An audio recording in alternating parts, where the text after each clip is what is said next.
Use this lunchtime that Ollie Pope is on his way to Leeds to join up with the squad as a precaution. As we sit here today, how much concern is there about Roy's condition? Jason's been monitored quite closely, as you'd expect.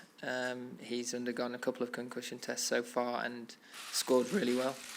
So as it stands, fully expect him to be fit and ready to play tomorrow. In the chair there yesterday, the coach expressed his personal opinion that he felt that Jason should probably bat low down the order. Where do you think he should bat, and is that a change you're considering? I obviously think he should open, otherwise he'd be batting at 4.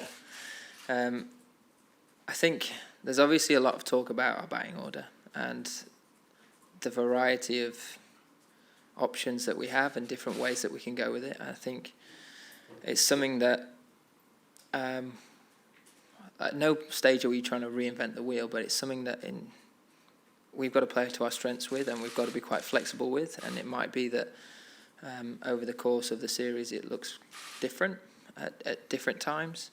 But I feel that Jason can have a real big impact at the start of a game or start of an innings.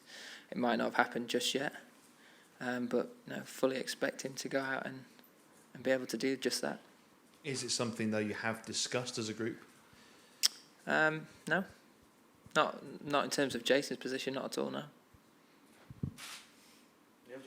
Yeah, Joe, you obviously know this place very well. What sets Headingley apart as an Ashes venue?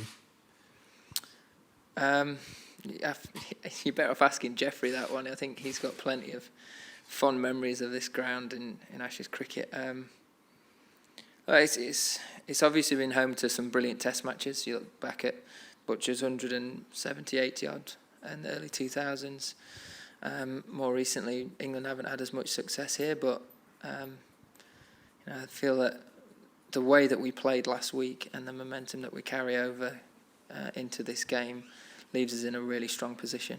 And there's a huge amount of confidence in the dressing room, and feel like we're in a really good spot to go and carry that forward and take the game to Australia. Chris, and then we'll go with Ali.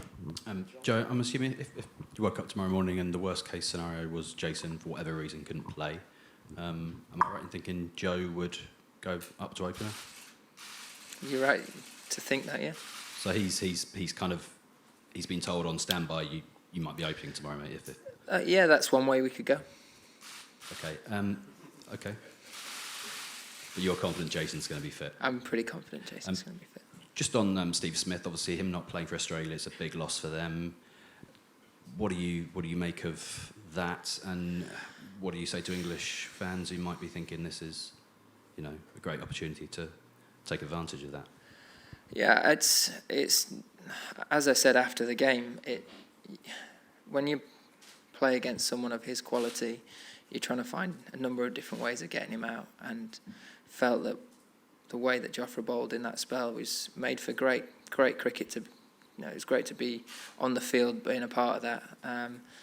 And we felt like we were creating chances all the time, but you never want to see someone go off injured like that. You never want to see someone be walked off the field. And for him to miss this game, there was a lot of concern in our dressing room for his health. And it's great to see that he's actually up and about and he's fine, and looks like he's quite happy within himself.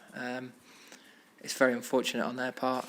We had the challenge of Jimmy going down 4 overs into a test match and had to manage that without a replacement.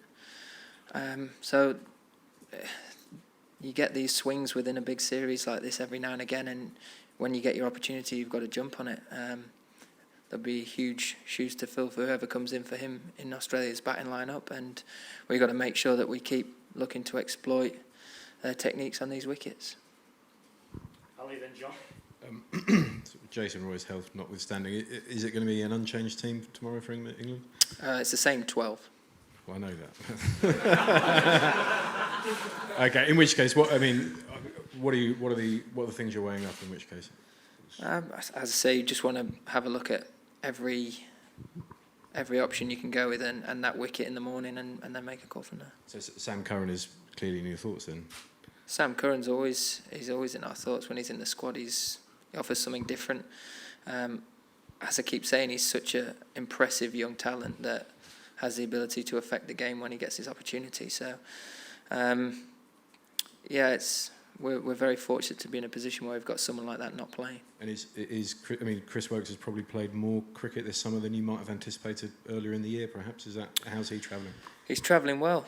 Obviously, his workloads weren't as high as some of the other guys coming out of that Lord's Test match. That was just the way it unravelled, and it was similar in the second innings at Edgbaston. But he's in a good place, and I think, certainly has the ability to exploit the conditions here, for sure. Although it was the Australians who took the worst of the blows at Lord's, has what happened there made your guys think more about player safety? I think most of our guys are very conscious of it.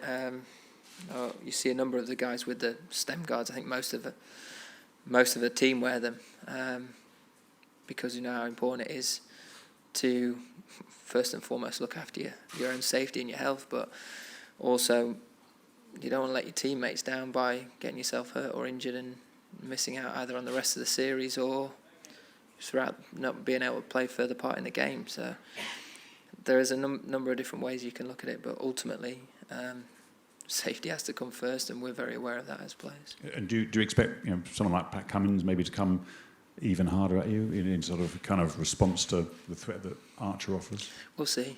There's things that you have to manage within the game. Feel like the guys know what type of bowling he's capable of doing. We've seen him do that before in Test cricket.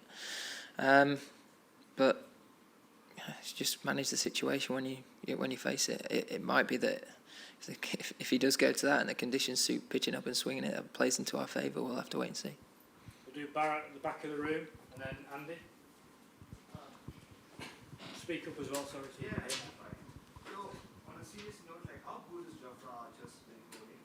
We see him bowl a lot of it in the nets and beat a lot of your batsmen. So, in a situation like Lord's where, is it a possibility? Could you have just...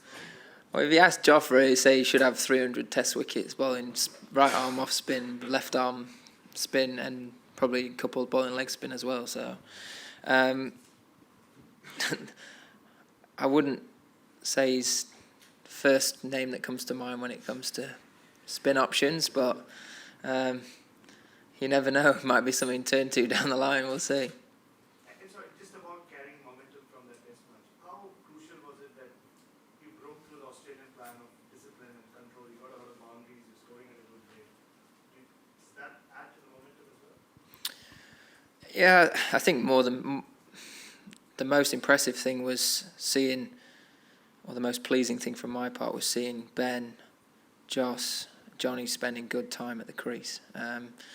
Feel like they really got themselves into the series in that Test match, and it's a big engine room for us. That middle order, there's some high quality players that go up and down the gears and really change the momentum of a game. To see them starting to hit some form at what seems like a really poignant time in the series is a really impressive thing for us and a huge confidence boost for the whole batting group. Andy, BBC, and then we'll do Andrew down here from D. Joe, when you look back at what Jofra achieved at the World Cup and then obviously in the last Test match, have you ever seen a player make such an impact on international cricket? And how's he dealing with the kind of attention that he's got over the last few days? Yeah, he's dealing with it pretty well, I think. Sets up his fortnight at the hotel and plays his. He's just very relaxed character. He doesn't seem to be fazed by anything, and he's one of those guys that seems to be born for these occasions. I think once you've got a Super Over World Cup final in your back pocket, it makes everything seem a little bit easier. So he obviously just loved everything about last week. You could see that in the conversations with him. Say, just let's have a little 3-over spell here, just give everything. And then 2 overs in, I want to bowl another 4 overs or whatever. He just wants to get out there and be a part of it and make things happen. And it's a very impressive trait for a young man to have. Joe, if you could On the subject of Steve Smith, just run us through, I guess, from a batsman's point of view and the psyche, what goes through your mind after you get hit in the head in your helmet, and sort of how do you then, I suppose, forget about it and concentrate on the next ball? And I suppose from Steve's point of view, how would you then get yourself back up to playing cricket again? Only talking from experience, I'd say the thing that hurts the most is your ego, or you're stood out there in front of 35,000 people and someone's mugged you off a little bit. That's how it's felt when I've been hit. You pride yourself on being able to get out of the way or take it on, and it's right. I've got to make sure that first and foremost I find a way to stay in and keep batting, but don't want to get myself in that position again and feel like they've got one up on me. I've never had a blow as bad as that or as serious as that, so hard to comment in Steve's case. But you could see the concern on the guys out on the field. We just wanted to make sure that he was okay. Joff was straight over, and I think everyone relaxed slightly when he got up and the doctor was having conversations with him. But yeah, as a batter, I suppose you practice and you pride yourself on trying to manage those deliveries as best as possible. But it's like anything; it's a psychological battle. When someone goes to that plan, it's almost like, can you play it well like you would play the top of off stump? People are allowed to bowl good balls in that area, and it's seen that if you get out to that fashion and it's perceived as a good ball, that's fine. But if you get caught at deep square leg because someone's got a bouncer right on the money, it looks like it's a loose or rash shot. And I don't think bowlers get the credit they deserve sometimes for getting it right. Dean? For all the talk of momentum shifts and England coming into this game in form, it still stands as 1-0 to Australia. You lose this game, you've lost the Ashes. Does that really focus your mind? And I guess looking at what happened at the World Cup, are you hoping for a similar kind of determination? Yeah, absolutely similar sort of determination. I don't think anyone's even thought of losing this Test match. Everyone's knows what we need to do. We need to go out there and play in the same manner that we did at Lord's. Jump on the confidence and make sure that we back that performance up. Said we wanted a response at the start of last game, got it, and expect us to almost go up another level in this Test match. Just on so you mentioned Jimmy's injury. Are you quite happy that injuries other than concussion, there are no substitutes for that? How are you going to manage it? If someone gets a hamstring injury, you can't change that, or you can't judge that on the field. You could just end up 3 or 4 guys could just go down, and you've got a fresh bowling group come out. All of a sudden, there has to be, I suppose, a line drawn somewhere. And I think with concussion and the more knowledge that we have on it now, and how dangerous it is that those precautions have been put in place, I think it's a big move, a big positive move for cricket, to make sure that the safety of the players is right at the forefront of the game. We'll go with Lawrence, finish with Rory and Paul. Joe, okay, sorry. Just on Jofra, I mean, having seen what he can do at Lord's, it was his first Test. Do you as a captain go into this game with an extra level of excitement about what he might be able to do here? Yeah. I think there's obviously a lot of talk about that spell of bowling with the older ball, if you like, but I thought the way he bowled with the new ball in the second innings was really impressive as well. So I'm intrigued to see how he kicks on from that start, and I'm also intrigued to see how the rest of the guys work around him, because I think that because of the way he's bowling, they come into the game even more as well. So even no one's really mentioned Stewart's got 11, I think 12 wickets already in this series, which again is a very impressive start for him. And I think he's quite enjoying the fact that Jofra's getting a lot of the headlines and he can just go about his business and keep doing his thing. Can he earn wickets for his teammates? Yeah, absolutely. It's all about partnerships. Batting and bowling, you're one of those big partnerships that win you games. And I look back at that. You look back at that period, as I said, before the second new ball, and Jack Leach bowled 10 overs for 12 runs at the other end to Jofra. So, you know, it's important that you dovetail well as a bowling group and that you continue to keep applying pressure from one end if you're attacking at the other. And I thought we'd got the balance of that exceptionally well and right last week. Joe, you obviously reflected quite a lot on safety issues, health issues with this events of the last week. As a captain, do you think you would ever get to the point where a guy passes an initial test, and given all the research we've seen this week about delayed concussion, and they say I'd like to go back out as a captain, could you ever imagine stopping the player going out and saying that you didn't, you know, given the gravity of the blow, for example, you'd say you don't feel comfortable sending a guy out? I would. I'm not a professional. I don't know the field very well. I think you have to give the responsibility to the doctors, and if they call him and say he's not fit to go, regardless of the situation of the game, then that has to stand.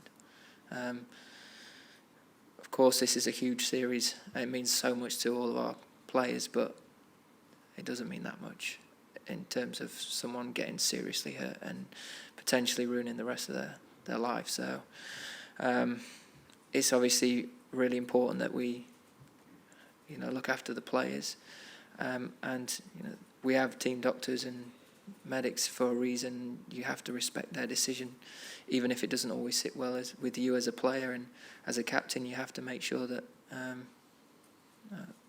the safety of a player always comes first. Last one, Matt, BBC at the back, and then we're done. You've not won any of the last 8 tests against Australia. You've now got to win 2 of the next 3 and not lose the other one to win the Ashes. Are you confident you can do that, and what has to change from those games? Very confident, yeah. The thing that has to change from the last game, not much at all.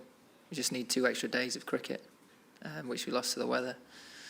Half of those games happened 2 years ago in Australia with a completely different team, and feel that we're in a really good position in this series now to square it up this week, and then, you know, put a lot of pressure on Australia, but it'll all come down to that first hour, as it always does, and starting well in the game. But fully confident we can do that, no problem.